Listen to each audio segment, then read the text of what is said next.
Hello' everyone মৰমৰ ছাত্ৰ ছাত্ৰীসকল আজি মই তোমালোকৰ বাবে এইচএছ ছেকেণ্ড ইয়াৰ ছাত্ৰ ছাত্ৰীসকলৰ বাবে আছামিজৰ 2022 বৰ্ষত অনুষ্ঠিত হোৱা ফাইনেল পৰীক্ষাৰ প্ৰশ্ন কাকতখন লৈ আহিছোঁ।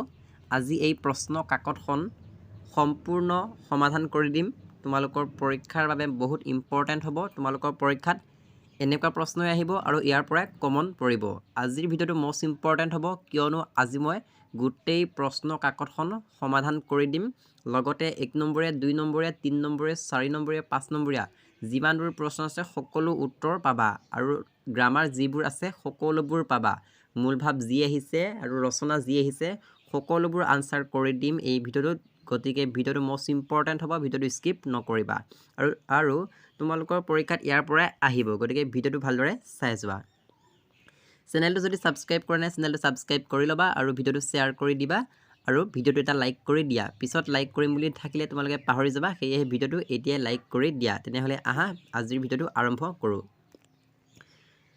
প্ৰথম প্ৰশ্নটো হ'ল মাজীউ বুলি লক্ষ্মীনাথ বেজবৰুৱাক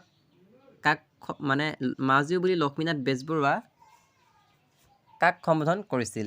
ইয়াত কিছুমান টাইপিং মিষ্টেক হ'ব, গতিকে তোমালোকে সেইটো ঠিক কৰি ল'বা। মাজীউ বুলি লক্ষ্মীনাথ বেজবৰুৱাই কাক সম্বোধন কৰিছিল? ইয়াৰ উত্তৰটো হ'ব চন্দ্ৰকুমাৰ আগৰৱালা। এইটো মষ্ট ইম্পৰ্টেণ্ট হয়। আৰু মাজীউ কোন জ্ঞান কোন সেইটো তোমালোকে চাই যাবা। সাহিত্য অকাডেমী বঁটা বিজয়ী প্ৰথমগৰাকী অসমীয়া সাহিত্যিক কোন? ইয়াৰ উত্তৰটো হ'ব যতীন্দ্ৰনাথ বৰা। এইটো মষ্ট ইম্পৰ্টেণ্ট হয়। প্ৰাগজ্যোতিষপুৰ সম্ভৱম বুলি কৈ কোনে বিশেষ গৌৰৱ অনুভৱ কৰিছিল? ইয়াৰ উত্তৰটো হ'ব আনন্দৰাম বৰুৱা। আৰু তোমালোকে যদি হোৱাটছআপ গ্ৰুপত জইন হোৱা নাই, এই ভিডিঅ'টোৰ ডেছক্ৰিপশ্যনত হোৱাটছআপ গ্ৰুপৰ লিংক আছে, জইন হৈ ল'বা। লগতে টেলিগ্ৰাম গ্ৰুপৰ লিংক আছে, জইন হৈ ল'ব পাৰিবা। লগতে ইনষ্টাগ্ৰামৰ লিংক পাবা, তোমালোকে ফ'ল' কৰি ল'বা। মই ইয়াত লিখি দিছোঁ হোৱাটছআপ গ্ৰুপ জইন নাও, টেলিগ্ৰাম গ্ৰুপ জইন নাও, ইনষ্টাগ্ৰাম জইন নাও। চ' তোমালোকে ফ'ল' কৰি ল'বা। অ'কে। তাৰপিছত হস্তিবিদ্যা নামৰ সাৰ সংগ্ৰহ পুথিখন কোনে ৰচনা কৰিছিল? ইয়াৰ উত্তৰটো হ'ব সুকুমাৰ বৰকাইঠে ৰচনা কৰিছিল। চনটো চাই ল'বা। তীৰ্থনাথ শৰ্মাই ৰচনা কৰা কাব্য গ্ৰন্থখনৰ নাম কি? ইয়াৰ উত্তৰটো হ'ব কামসেন্দুৰ। Most important question. চিঠি চুটিগল্পটি শিলাভদ্ৰৰ কোনখন সংকলনৰ পৰা লোৱা হৈছে? ইয়াৰ উত্তৰটো ধুনীয়াকৈ দিয়া আছে, চাই ল'বা। ব্যৱসায়িক দিশত সফল হোৱা জ্যোতিপ্ৰসাদ আগৰৱালাৰ কথাছবিখনৰ নাম লিখা। জ্যোতিপ্ৰসাদ আগৰৱালাৰ কথাছবি দুখন আছিলে, এখন আছিলে জয়মতী আৰু আনখন আছিলে ইন্দ্ৰমালতী। আৰু জয়মতী নিৰ্মাণ হৈছিলে 1935 চনত আৰু ইন্দ্ৰমালতী নিৰ্মাণ হৈছিলে 1939 চনত। মষ্ট ইম্পৰ্টেণ্ট হয়। ব্ৰজেন বৰুৱা পৰিচালিত আৱেগ মিশ্ৰিত থ্ৰিলাৰধৰ্মী প্ৰথম অসমীয়া ছবিখনৰ নাম কি? উত্তৰটো হ'ব ডক্টৰ বেজবৰুৱা। এইটো মষ্ট ইম্পৰ্টেণ্ট হয়। বসন্ত ৰোগ হোৱাৰ বিজ্ঞানসন্মত কাৰণ কি? ইয়াৰ উত্তৰটো হ'ব ক্ষুদ্ৰ ভাইৰাছ বা বীজাণু। উপকল্প শব্দৰ অৰ্থ লিখা। উপকল্পৰ শব্দৰ অৰ্থ হৈছে উপনিধি বা নিয়মৰ লেখীয়া। এইটো এইবাৰ পৰীক্ষাৰ বাবে মষ্ট ইম্পৰ্টেণ্ট হয়। তোমালোকৰ পৰীক্ষাত শব্দাৰ্থ 3টা আহিব, গতিকে চাই যাবা। তাৰপিছত আহিল 2 নম্বৰীয়া প্ৰশ্ন। তোমালোকৰ 2 নম্বৰীয়া প্ৰশ্ন 7টা আহিব, যেনে লক্ষ্মীনাথ বেজবৰুৱাই লিখা দুখন হাস্যবংগ ৰচনাৰ নাম লিখা। এইটো মষ্ট ইম্পৰ্টেণ্ট হয়। ইয়াৰ উত্তৰটো হ'ব কৃপাবৰ বৰবৰুৱা আৰু কাকতৰ টোপোলা আৰু কৃপাবৰ বৰবৰুৱাৰ উভতনি। মষ্ট ইম্পৰ্টেণ্ট হয়, 3খন লিখি দিছোঁ। ফৰিয়াদ আৰু সঁচাৰ কাঠি শব্দৰ অৰ্থ লিখা। Most important. ফৰিয়াদ মানে হৈছে গোচৰ বা অভিযোগ আৰু সঁচাৰ কাঠি মানে হৈছে চাবি। মষ্ট ইম্পৰ্টেণ্ট হয়। কথা কবিতাৰ দুটা বৈশিষ্ট্য লিখা। কথা কবিতা কাক বোলে সেইটো চাবা, লগতে কথা কবিতাৰ দুটা বৈশিষ্ট্য চাই যাবা।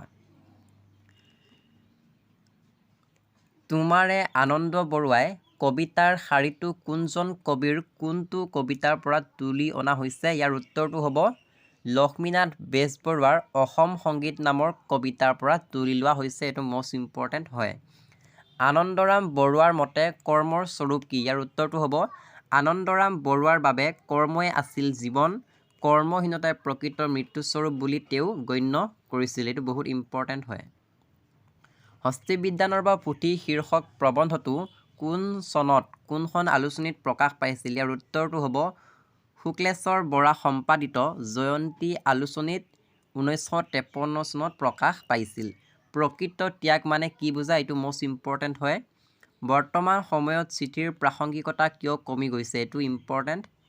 এৰাবাটৰ সুৰ ছবিখনত কণ্ঠদান কৰা ভাৰতৰ দুগৰাকী সংগীত প্ৰতিভাধৰৰ নাম লিখা। উত্তৰটো হ'ব লতা মংগেশকাৰ আৰু ভূপেন হাজৰিকা। বিজ্ঞানীৰ কাম কি, মষ্ট ইম্পৰ্টেণ্ট হয়। তাৰপিছত প্ৰসংগ সংগতি দৰ্শাই ব্যাখ্যা কৰা। কি হ'ল, একো কথা নাই, ইয়াৰ কাৰণে অশেষ ধন্যবাদ, ইউ যে এটা দান। এইটো মষ্ট ইম্পৰ্টেণ্ট হয়। এইটো মগনীয়া নামৰ লেচনটোৰ পৰা দিছে।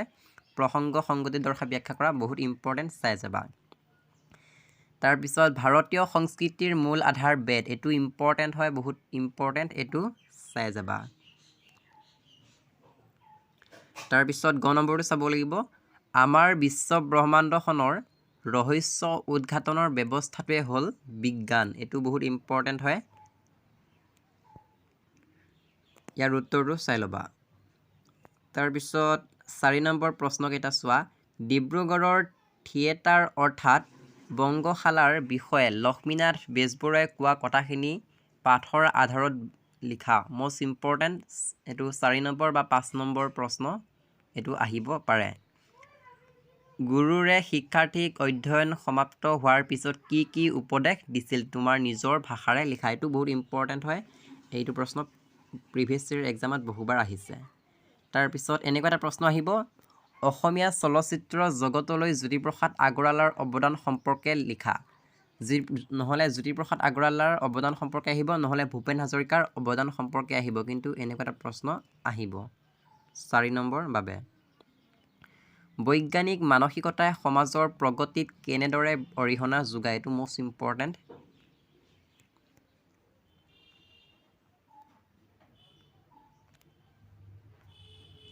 তাৰপিছত 1 নম্বৰীয়া প্ৰশ্ন আহিল, যেনে উঠৰে উঠ বাপু গোপালহে বৰগীতটি কি ৰাগত বন্ধা। ইয়াৰ উত্তৰটো হ'ব কৌ ৰাগত বন্ধা, এইটো ইম্পৰ্টেণ্ট হয় পৰীক্ষাৰ বাবে। তেজ শব্দৰ অৰ্থ কি, তেজ শব্দৰ অৰ্থ হৈছে ত্যাগ কৰা বা নিজে কৰা, মষ্ট ইম্পৰ্টেণ্ট হয়। তাৰপিছত জাগৃতি কাব্যগ্ৰন্থৰ ৰচয়িতা কোন, উত্তৰটো হ'ব নলিনীবালা দেৱী, এইটো ইম্পৰ্টেণ্ট। পূজাৰ 16 বিধ উপকৰণক এটা শব্দত কি বুলি কোৱা হয়, ষোড়শ উপচাৰ বুলি কোৱা হয়। লগতে ষোড়শ উপচাৰ কাক বোলে সেইটো চাবা, আৰু ইয়াৰ 16 বিধ উপকৰণ চাই যাবা। পচোৱা আলোচনীখন কোনগৰাকী সাহিত্যিকে সম্পাদনা কৰিছিল, ইয়াৰ উত্তৰটো হ'ব হেম বৰুৱা। পচোৱা আলোচনীখন কোনগৰাকী সাহিত্যিকে সম্পাদনা কৰিছিল, ইয়াৰ উত্তৰটো হ'ব হেম বৰুৱা। হেম বৰুৱা, এইটো হ'ব ইয়াৰ কাৰেক্ট আনচাৰ। কৰুণতম কবিতাটিৰ আধাৰ লোকজীৱন কথাষাৰ শুদ্ধনে, ইয়াৰ উত্তৰটো হ'ব শুদ্ধ। তাৰপিছত 6 নম্বৰ প্ৰশ্নকেইটা চোৱা। 5টা প্ৰশ্ন আহিছে, যেনে বৰগীতৰ বিষয়বস্তু কেইটা ভাগত ভগাব পাৰি, ভাগসমূহ লিখা। লগতে বৰগীত কাক বোলে সেইটো চাবা আৰু ভাগসমূহ চাই যাবা। ইয়াৰ ভাগসমূহ হৈছে লীলা, বিৰহ, বিৰক্তি, পৰমাৰ্থ, সুৰ আৰু চাতুৰী। বৰগীতৰ ভাগসমূহক 6টা ভাগত ভগাব পাৰি, যেনে লীলা, বিৰহ, বিৰক্তি, পৰমাৰ্থ, সুৰ আৰু চাতুৰী। এইটো বিৰহ হ'ব, বলচকে বিৰহ। লীলা, বিৰহ, বিৰক্তি, পৰমাৰ্থ, সুৰ আৰু চাতুৰী, এইকেইটা হ'ব ইয়াৰ কাৰেক্ট আনচাৰ। তাৰপিছত চাবা সত আৰু ৰজক গুণ কি, মষ্ট ইম্পৰ্টেণ্ট হয়। জনতাৰ আহ্বান কবিতাটিত কবিয়ে কাৰ জয়ৰ কথা ঘোষণা কৰিছে, এইটো ইম্পৰ্টেণ্ট চাবা। কাঠমিস্ত্ৰীয়ে ৰান্দাৰ হেঁচাৰে কি কি গছৰ কাঠক মনোহৰ ৰূপ দিছে, এইটো ইম্পৰ্টেণ্ট হয়। কিতাপত আছে ইয়াৰ উত্তৰটো, তোমালোকে এনেকৈও লিখিব পাৰিবা। তাৰপিছত অৰ্থ লিখা, যেনে মুখ তোল আঘোণ আৰু তেও হালধীয়া। মুখ তোল আঘোণ মানে হৈছে পকা ধানেৰে পৰিপূৰ্ণ হোৱা ঠাই বা আঘোণক বুজাইছে, আৰু তেও হালধীয়া মানে হৈছে পাতল হালধীয়া, মষ্ট ইম্পৰ্টেণ্ট হয়। তাৰপিছত এইটো চাবা, কৰুণতম কবিতাটিৰ জৰিয়তে দেউতাক আৰু মাকৰ স্মৃতি কেনেকৈ জাগ্ৰত হয় বুলি কবিয়ে উল্লেখ কৰিছে, বহুত ইম্পৰ্টেণ্ট, এইটো আহিব। তাৰপিছত প্ৰসংগ সংগতি দৰ্শাই ব্যাখ্যা কৰা, এনেকুৱা আহিব। এইটো প্ৰশ্ন চাবা, কটো বহুত ইম্পৰ্টেণ্ট হয়। প্ৰসংগখিনি দিয়া আছে, লগতে সংগতি দিয়া আছে আৰু ব্যাখ্যা কৰাখিনি দিয়া আছে, এইটো 4 নম্বৰ পাই যাবা। তাৰপিছত সটো চাবা, আঘোণৰ বাটটোহে কুঁৱলীৰে ঢকা এইটো ব্যাখ্যা কৰা আহিব মষ্ট ইম্পৰ্টেণ্ট হয় তাৰপিছত গটো চাবা মই মোক মোৰ সন্তানৰ কাৰণে ক'ত থৈ যাম ক'ত এইটো বহুত ইম্পৰ্টেণ্ট এইবাৰ পৰীক্ষাত আহিব পাৰে তাৰপিছত দুটা উত্তৰ কৰিব দিছে যেনে ডক্টৰ বাণীকান্ত কাকতি কালিৰাম মেধি আৰু দেৱেন্দ্ৰনাথ বেজবৰুৱাই বৰগীতসমূহক কি বুলি কৈছে লিখা মষ্ট ইম্পৰ্টেণ্ট ইয়াৰ উত্তৰটো হ'ব ডক্টৰ বাণীকান্ত কাকতিয়ে বৰগীতসমূহক নবেলছ নাম্বাৰ্ছ বুলি কৈছে আৰু কালিৰাম মেধিয়ে গ্ৰেট ছং বা ছং চেলিষ্ট্ৰিল বুলি কৈছে আৰু দেৱেন্দ্ৰনাথ বেজবৰুৱাই হলি ছংছ বুলি কৈছে তাৰপিছত হটো চাবা নলিনীবালা দেৱীয়ে কোনখন পুথিৰ বাবে সাহিত্য অকাডেমি বঁটা লাভ কৰিছিল আৰু কিমান চনত কৈছিল সেইটো চাই যাবা ইয়াৰ উত্তৰটো হ'ব অলকানন্দা কাব্যগ্ৰন্থৰ বাবে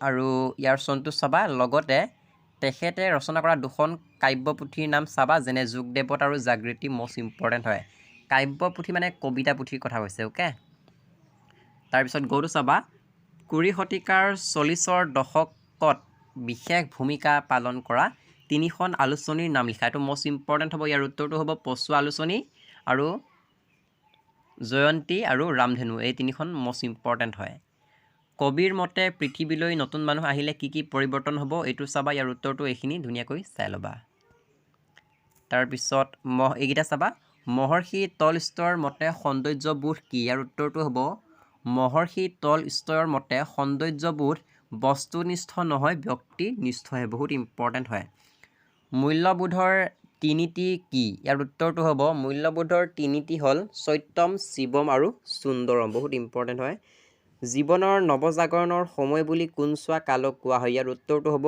কৈশোৰ কালক কৈশোৰ কালৰ বাবে প্ৰচলিত শিক্ষা কি শিক্ষা বুলি কোৱা হয় ইয়াৰ উত্তৰটো হ'ব মাধ্যমিক শিক্ষা তাৰপিছত এইটো চাবা ভাৰতীয় দৰ্শনে মূল্যবোধক কি চাৰিটা শ্ৰেণীত ভাগ কৰিছে ইয়াৰ উত্তৰটো হ'ব ধৰ্ম অৰ্থ কাম আৰু মোক্ষ এই চাৰিটা শ্ৰেণীত ভাগ কৰিছে তাৰপিছত হটো চাবা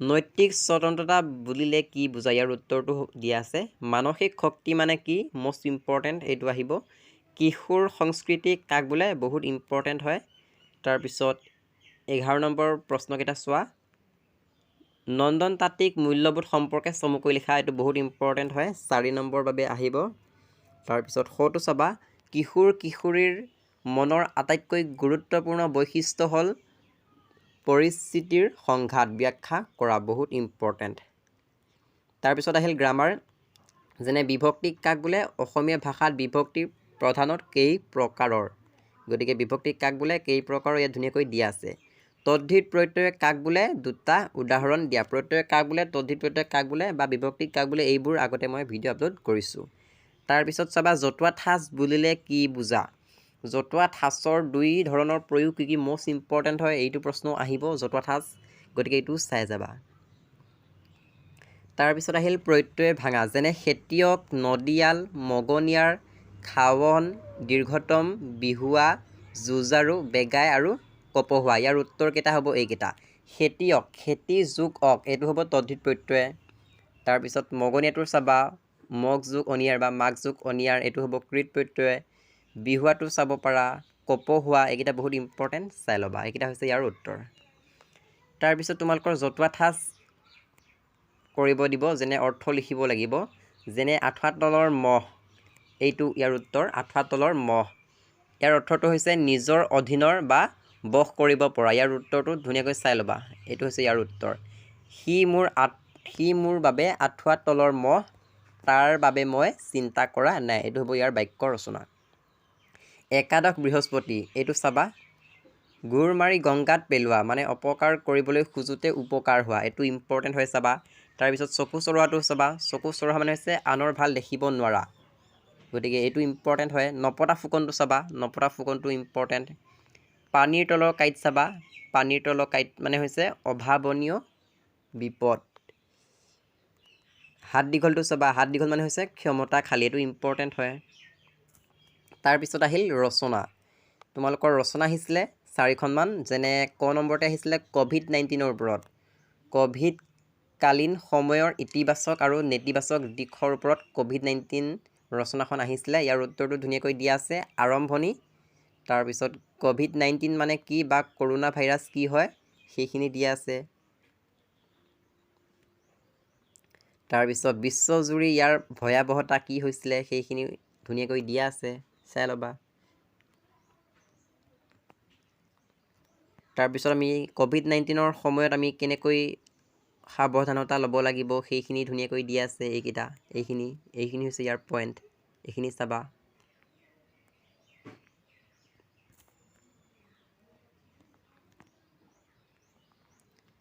তাৰপিছত ইতিবাচক দিশসমূহ দিয়া আছে। ইতিবাচক দিশ মানে হৈছে ভাল দিশসমূহ, অৰ্থাৎ আমি কেনেকৈ ভাল দিশসমূহ ল'ব পাৰোঁ, ইয়াৰ ভাল দিশ কি হয় ক'ভিড-19ৰ সেইখিনি দিয়া আছে।